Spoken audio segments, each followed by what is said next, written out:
I want to just thank again the Supreme Court for this ruling. It's a giant.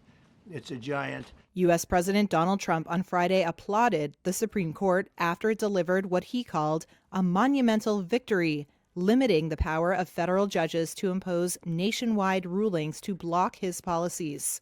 That included his directive to limit birthright citizenship, which was halted by 3 injunctions issued by judges in Maryland, Massachusetts, and Washington state, while litigation challenging the policy plays out. But the Supreme Court did not let Trump's executive order on birthright citizenship go into effect immediately, saying the lower courts that blocked it must reconsider the scope of their orders. Hundreds of thousands of people are pouring into our country under birthright citizenship, and it wasn't meant for that reason. It was meant for the babies of slaves.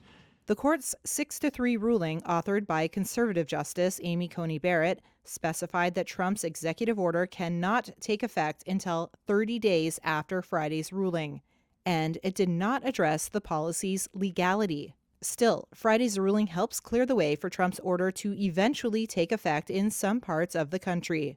Charles Cook is a law professor at Emory University and the University of Georgia. This gives the president an enormous amount of power to basically rewrite federal law. That's what this executive order does. It tries to rewrite federal law, and the ability of citizens to stop that from happening.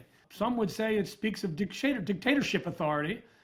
We'll see what happens over the course of the next several weeks. Really, we'll learn very quickly how the Trump administration is going to interpret this. Justice Sonia Sotomayor, in a dissent joined by the court's other 2 liberal members, said Trump's executive order is obviously unconstitutional.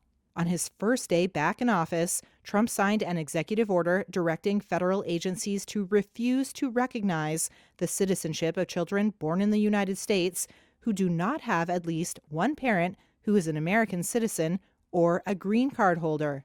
That triggered outrage among immigration advocates, and challengers of the policy say more than 150,000 newborns would be denied citizenship annually under Trump's directive.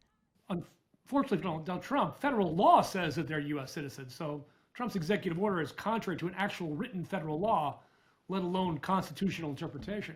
The Supreme Court delivered a barrage of other rulings on Friday.